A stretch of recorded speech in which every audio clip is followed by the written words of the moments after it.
Hey everyone, I'm Billy, and I'm here with my buddy Celdred, and we're gonna go over how we made our song "Makes Me Feel."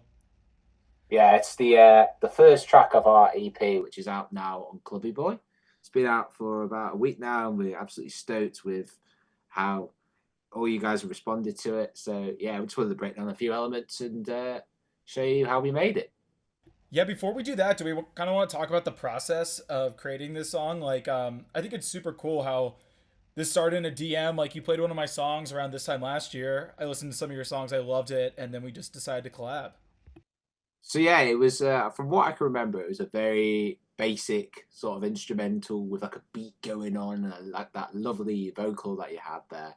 And I think kind of the groove in it, and I was instantly sort of hooked to that because it just seemed very.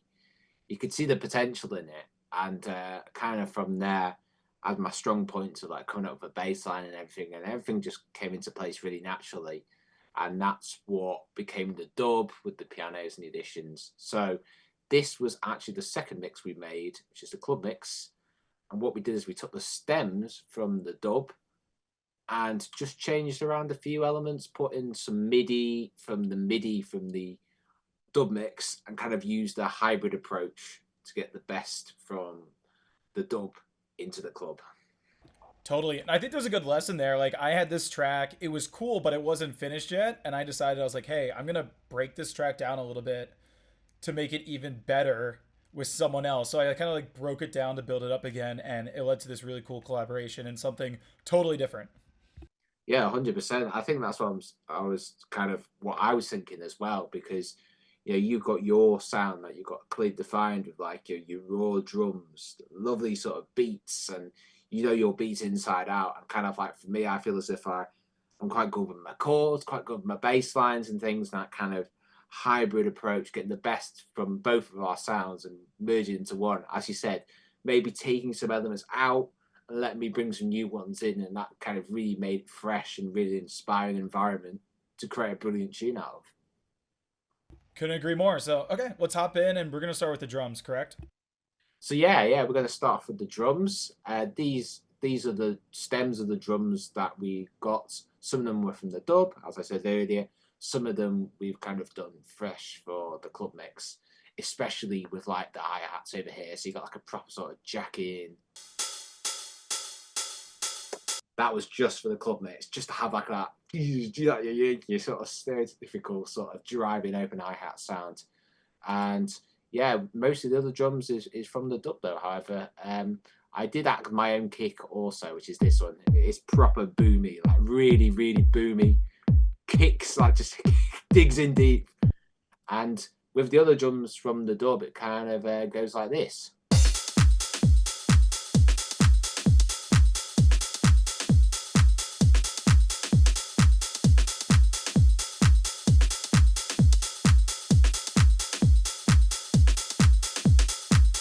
So there's your drums. Yeah, and just I just want to talk about my inspiration on it for a little bit because I kind of did the first pass of the drums, and some of the instruments I used was my TR8S, which is an awesome drum machine from Roland. And I did that to make the idea really quickly, and then like my North Star for music is really like 90s garage music, and these are like proper like 90s house garage drums, which makes me so happy when I hear this track. Yeah, it's really nice. It's proper like stepping back in time, isn't it? That's what a lot of people said to me about this track. It's just like going back to another era, which I think people really resonate with. People want that sense of going back to the past, and it utterly delivers with this release. I mean, at least I feel. I'm not trying to be self-centered, but I do feel it really does achieve that. Yeah. No, I totally agree, and I do think it has a kind of modern mix though, where it's gonna thump on any sound. It's gonna thump on the iPhone and stuff, which I feel like by and large that happens when I listen to these old school tracks, especially the digi a little bit more than the vinyl. But yeah, I think it has a really cool vibe to it. Yeah, I do agree, and I think the way we got the sort of the mids and the highs, the way they sort of sizzle and hiss, that's that sort of old school. But then at the same time, you got that more of that sort of new school thumping kick, and more the most maybe more techie sounds, or especially the introduction of I'll show you next, which is our the break beats that we did, wasn't it? The break beats. This is the next section that is in the drums, and that is more of like for a modern dance floor, and this is what they're really into at the moment. So that sort of hybrid approach. So shall we show them the break beats? Of course, yeah. And just when you're gonna hear it, the cool thing I did on these breakbeats is like I transposed the pitch within Ableton before I like sent out the stems, so that's how it's going like up and down and doing some other cool weird stuff. So when I grab a sample, especially a break, I it's super rare for me to do nothing to it. Like I'm either stretching it, I'm transposing it, I'm doing something weird, and I think that adds a lot of energy to this track. Yeah, it's a really good practice to do. I think there's so many producers out there at the moment who are maybe hesitant. They say, "Oh, the sample's too good already. What can I do to it?" It's like you've paid for the tools, but at the same time, in my opinion, it's not right to just use a raw sample that somebody else has made. You've got to tailor it to your own work, and I completely respect your process for that because like, when I heard that, I was like, I wouldn't have thought to have done that with that sample. It's so imaginative and taking that whole to another level. Anyway, let's stop going on about it, but we need to show everybody this amazing sample, so let's listen to it in its entirety.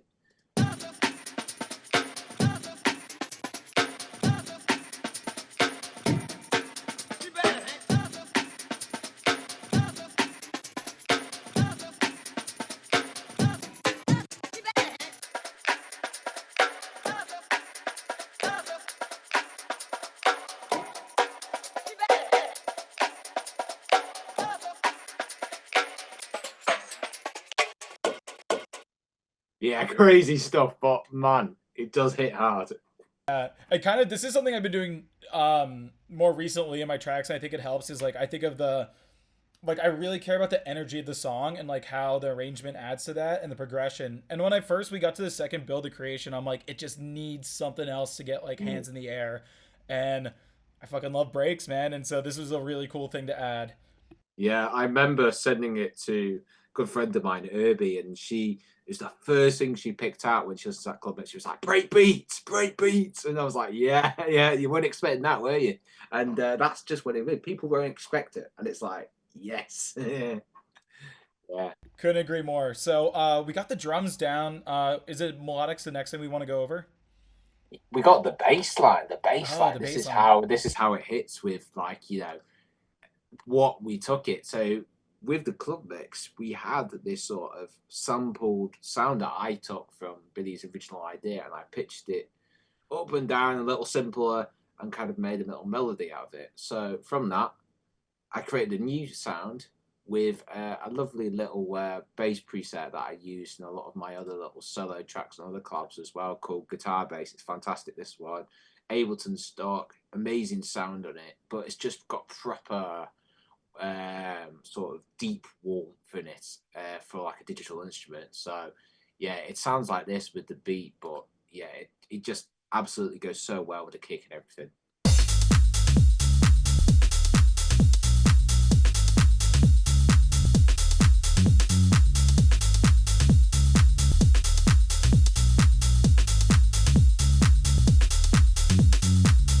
Yeah, so proper deep bass slamming just does the trick of a nice low sub, just hitting that point in the mix really. Yeah, and it does its job, and that's really all it has to do, in my opinion. You know what I mean? It fits so well, and like I am one to overthink bass lines, and I feel like Yeah, this is a simple, fantastic bass line. Like you don't have to overthink it all the time.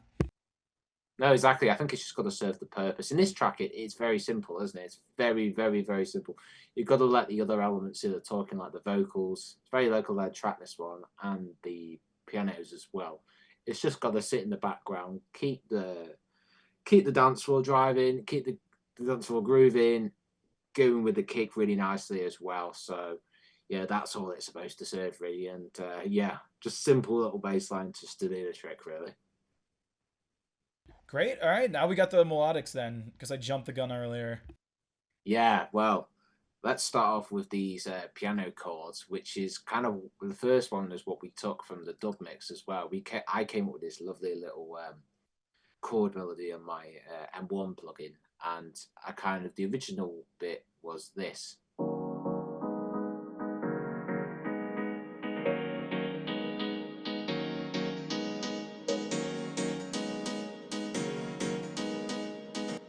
So that was the original bit from the dub mix that we took. And then what we decided to do is I was like, right, I've got this piano idea I want to take from the dub mix, but Billy's got this new section where he pitches up the breakbeats, as we heard earlier, higher. I was like, how can I make that work with what he's done? So we added this little take a whole octave off, just screw it, take a whole octave off, and then kind of.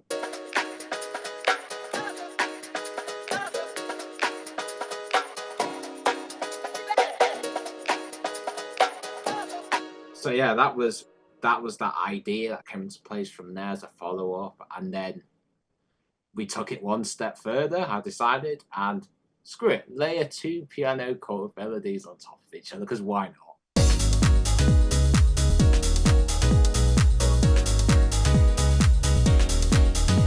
But it really gives that thickness in the mix. I'm not sure if you agree, Billy.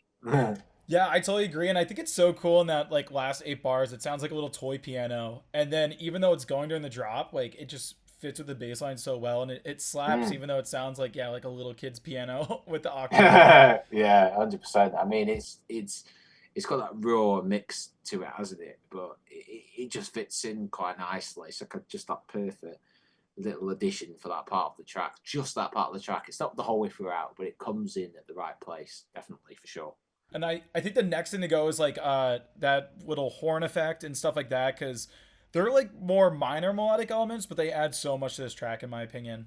I mean, these little sort of quirky little synth parts, which I took from my hardware Modwave synth that I've got, and I love taking little quirky ideas from there because you load up these little presets, and some have got the arpeggiators in there, and then you take individual sounds, chop them up, and then make you what you need. So, kind of a good example is this one here.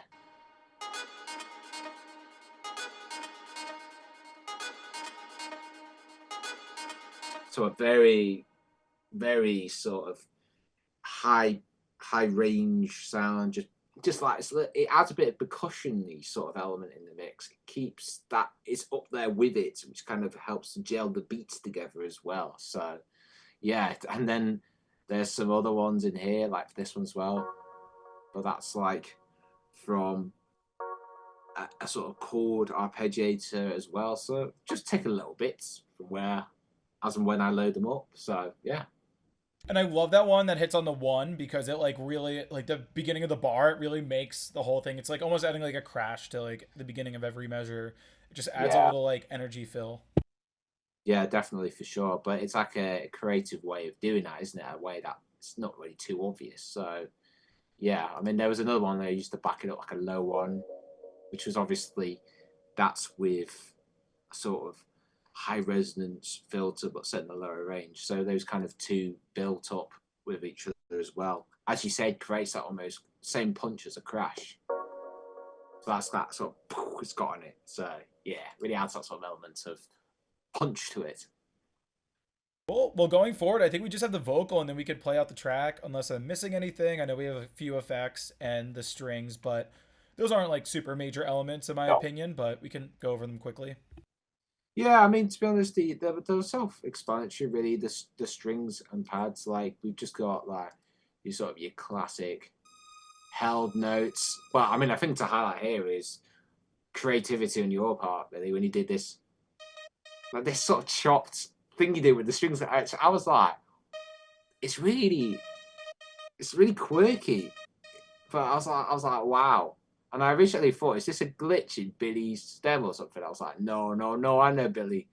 He's done something really cool and creative here. So shout to you on that one. And shout out Justin J. I feel like earlier in my production journey, I would always try to add instead of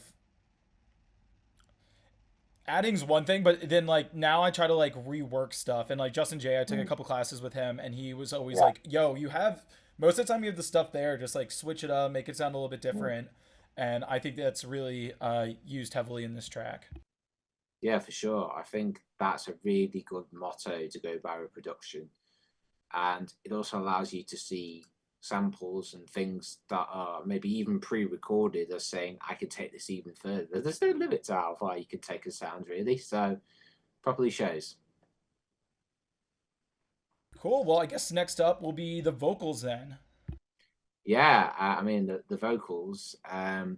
We took it from like an original vocal sung by the amazing Lisa Millett. I think it's from the track "Bad Habits," but we took it and we kind of rearranged the words. I think that's the best way to put it, and I think that's where I kind of came in. I was like saying, "Oh, there's a really nice way we can make this vocal sound a bit different to what it usually is." Because we've heard this. I've heard this track, especially in like the UK dance floor, used in a few other tracks, and it was like, how can we make this sound unique? So Yeah, yeah, and shall we?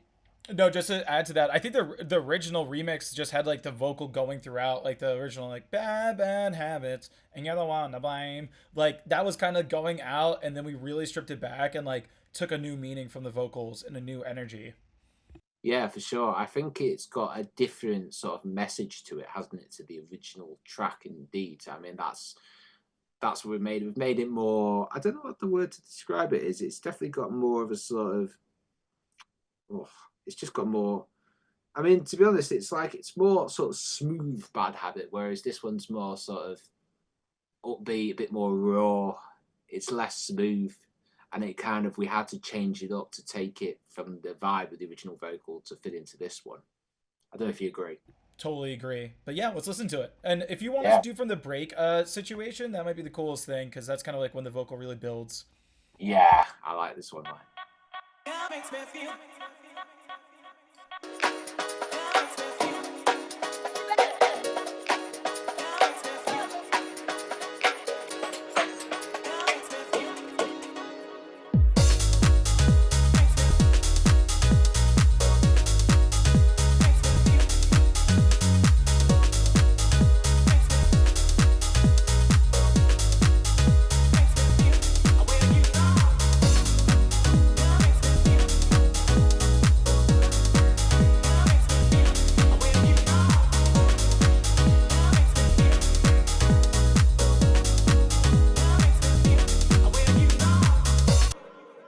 Lovely, lovely. Yeah, and that's it. Like I think that's everything. We do a couple of effects on the master. Like I feel like everything washes out there. Maybe that was done on the bus level for the builds. We have a couple of risers and stuff, but that's I think we really went Yeah, over everything and like that's the track. Yeah. definitely. I mean, this shows here that, you know, to make like a track which might sound like good in terms of production, it doesn't need loads and loads and loads of tracks worth of elements. Usually the best tracks have quite a small amount because it just makes the mix cleaner, makes the, you know, we've not gone very much into detail with like kick processing or anything. We added barely added pretty much had nothing to my kick and stuff. So it just shows less is more. I think that's what we can tell people from this one to aspiring producers. Just don't overthink it. Doesn't have don't have to worry about it being a simple sound to work. Like this is just like as bog standard as you can get in terms of M1 piano sounds. You've got your standard violins, you've got your 909 drums. Just sometimes the simple sound is the best for it. So yeah, don't overcomplicate. For sure. Yeah, that's a big lesson for this whole song. But regardless, thanks for doing this with me. Round two, because we had technical difficulties the first time. But anyone watching, I hope you took something from this and it was valuable experience. We had a blast making this song. We have Yeah, more on the way, and I'm even down to send more demos because I've been hustling. But yeah, I'm super stoked for everyone to hear this project. It's been getting such good support. And yeah, I think we probably hit 3 days in or 5 days in. We're definitely around 10,000 streams across all platforms, which is insane. So yeah, it's the biggest release I've had so far. So, and I'm honoured to have done it with you, mate. Very, very honoured and super happy. I'm super stoked about it too. But yeah, everyone, thank you for tuning in. And yeah, Billy here with Celdred. And yeah, stay tuned for more.